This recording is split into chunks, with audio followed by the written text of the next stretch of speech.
Assalamualaikum warahmatullahi wabarakatuh.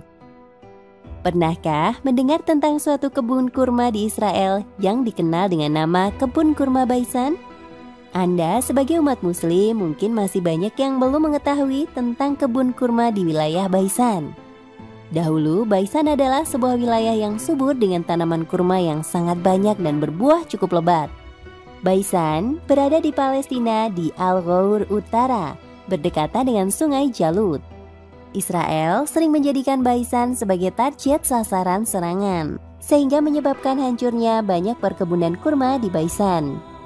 Sebagian pohon kurma mati, sedangkan sebagian lainnya terganggu pertumbuhannya disebabkan oleh hama sehingga buah yang dihasilkan sangat sedikit.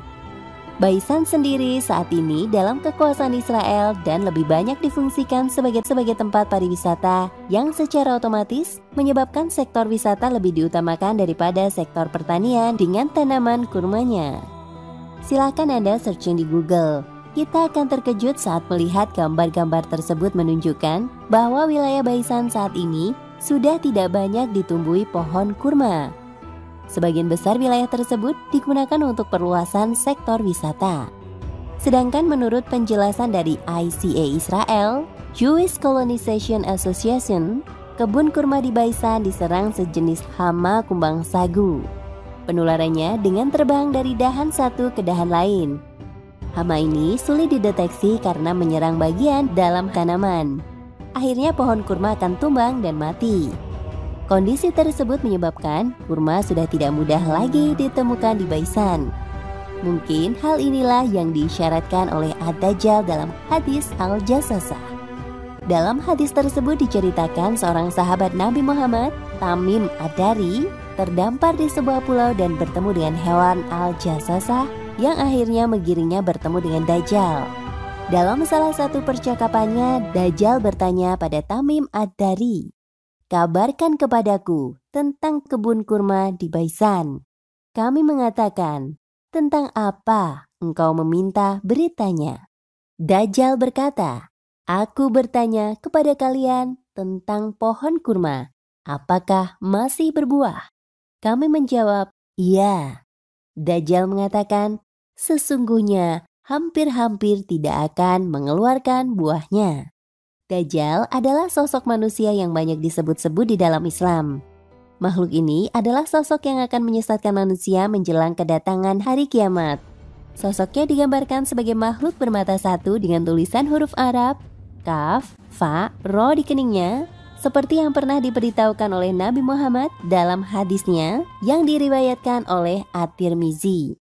Bukankah sesungguhnya ia itu bermata sebelah dan tertulis di antara kedua mata Dajjal itu kata kafir yang dapat dibaca oleh setiap mukmin atau muttafaqun alaih.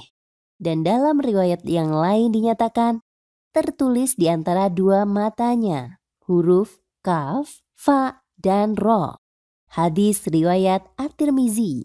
Hadis riwayat Muslim dari Nawas bin Sam'an. Rasulullah Shallallahu Alaihi Wasallam mengatakan, Dajjal adalah seorang pemuda berambut keriting, matanya sebelah kanan celek.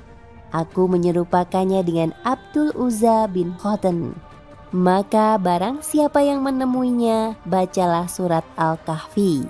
Ia keluar dari sebuah jalan antara Syam dan Irak. Lalu ia berbuat binasa ke sana kemari.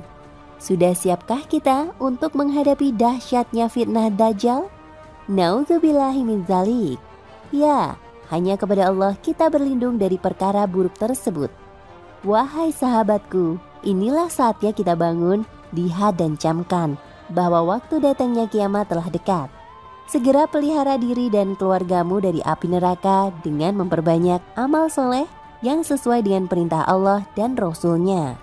Allah Subhanahu wa Ta'ala berfirman, "Hai orang-orang yang beriman, peliharalah dirimu dan keluargamu dari api neraka yang bahan bakarnya adalah manusia dan batu. Penjaganya malaikat-malaikat yang kasar, keras, dan tidak mendurhakai Allah terhadap apa yang diperintahkannya kepada mereka, dan selalu mengerjakan apa yang diperintahkan." Surat At-Tahrim ayat 6. Satu persatu bukti-bukti kebenaran prediksi Rasulullah terungkap dan terjadi. Dan kini, kebun kurma Baisan tinggal menunggu waktu untuk membuktikan kebenaran hadis Rasulullah 1400 tahun silam. Sebagai umat Islam, kita wajib beriman kepada kebenaran hadis-hadis Rasulullah Sallallahu Alaihi Wasallam. Wallahu a'lam bishawab.